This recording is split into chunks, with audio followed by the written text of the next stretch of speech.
His name was Marcus Webb. 40-1 years old, self-made, a real estate millionaire who had turned a single empty lot into an empire worth over $200 million.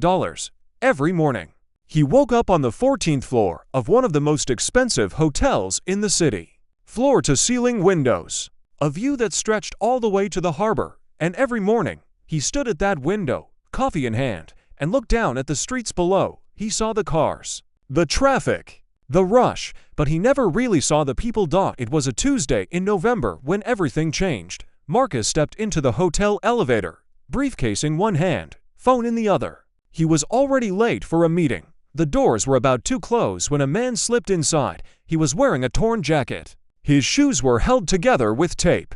He smelled like rain and cigarette smoke and something Marcus couldn't quite name. Before the elevator even moved, a security guard appeared. "Sir, I'm going to have to ask you to step out." The man said nothing. He just looked down at the floor. The security guard took him by the arm, not roughy but not gentle either, and walked him to the door. Marcus watched. He didn't say a word. The meeting went fine. The deal closed. The numbers were good. But that night, Marcus couldn't sleep. He kept seeing the man's face, the way he looked at the floor, like he had learned a long time ago not to look up. At 4 in the morning, Marcus got out of bed. He walked to his closet, past the suits, past the Italian shoes, all the way to the back, where he kept old clothes from years ago, a worn gray jacket, jeans with a frayed hem, boots that had seen better days. He put them on. He took off his watch, a $40,000 piece of metal he wore every day without thinking. He left his wallet, his cards, his phone. He put $80 in cash into his pocket, and he walked out of the hotel. Into the city, into the dark, into a world he thought he already knew. The first thing he noticed was how cold it was. He had walked these streets 1,000 times, but never like this. Never at 5 in the morning, with no destination and no plan. He found a bench near the park and sat down. By 7 a.m., people were passing him without a glance. Commuters, coffee cups, eyes on phones. By noon, he was hungry. He walked to a cafe, one he had been to dozens of times. A place where the owner knew his name, where they always had his order ready before he sat down. He pushed open the door. A young man in a black uniform stepped forward. "Sorry, sir. If you're not a customer, we ask that you—" "I just want a coffee," Marcus said. "I'm sorry. We can't accommodate that." He stood on the sidewalk outside and watched through the window as people laughed and talked inside. Yesterday, that was him. Day 5. By day 5, Marcus had found a rhythm. He slept on a bench near the south side of the park. He ate when he could. A $1 slice of pizza here, a granola bar from a gas station there. His $80 was running low. That afternoon, he was sitting on the ground near an underpass when a woman walked past. She stopped. She was wearing a uniform, the kind worn by office cleaning staff. She looked tired, the kind of tired that doesn't come from one bad night. It comes from years. She looked at him. Then she reached into her bag and pulled out a plastic container. "I made extra today," she said. "Lentil soup. It's still warm." She handed it to him and walked away before he could say thank you. Her name, he would later find out, was Maria. She earned just over minimum wage. She had 2 kids at home.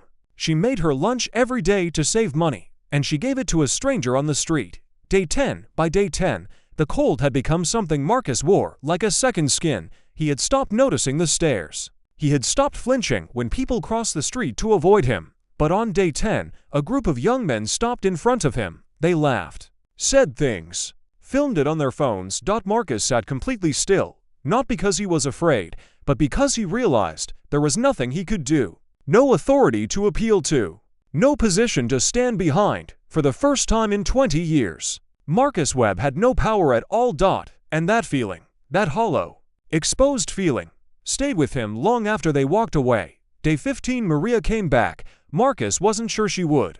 People were busy. People forgot. But on day 15, she appeared at the underpass again.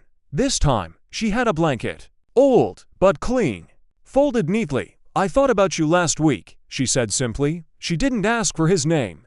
She didn't ask how he ended up there. She just handed him the blanket and said she hoped he was staying warm. Then she left. Marcus sat with that blanket for a long time. He had employees. He had lawyers, accountants, assistants. He had people whose entire job was to think about him, and this woman, who had almost nothing, had thought about him. For free, because she wanted to. Day 18, 3 days later, a man sat down next to him on the bench. He was older, maybe 60. His coat was worn at the elbows. His shoes were mismatched, not dramatically, but enough to notice. He didn't say anything for a while. Just sat there. Then he reached into his coat pocket and pulled out some folded bills. "I know it's not much," the man said, "but it's cold tonight." Marcus looked at the money, then at the man. "You don't have to do that," Marcus said. "I know," the man said. "That's why I'm doing it." He stood up and walked away. Marcus opened his hand and looked at the bills. $17. Day 21 on the morning of the 21st day. Marcus stood up from his bench. He walked across the city, back to the hotel, up to the 14th floor. He stood at the window again. Same view, same streets, same city, but he could see everything now. A week later, Marcus tracked Maria down through the cleaning company she worked for. He walked into the small office where she was finishing a shift. She recognized him immediately, or rather, she recognized his eyes. "You're the man from the underpass," she said. "Yes," he said. "And I have something to tell you." He told her everything. The hotel, the experiment, the 21 days. She listened without interrupting, without changing her expression. When he finished, she was quiet for a moment. Then she said, "Does it change what I gave you?" He shook his head. "No," he said. "That's why I'm here." He offered her a job, not out of charity, but because the person who gives their lunch to a stranger is exactly the kind of person he wanted building his company. And on a corner in the south side of the city, where a bench sits under an old oak tree, there is now a small warming shelter. Open every night. No questions asked. No conditions. Its name is painted above the door in simple white letters. The $80 Marcus had in his pocket when he left that hotel were never spent. He kept them, framed on his wall, right next to the window where he used to look down at the city and not really see it. Below the frame, a small card. 3 words, "Pay attention." Always, if this story moved you, share it with someone who needs to hear it. And if you're a Maria out there, know that what you do matters more than you'll ever know.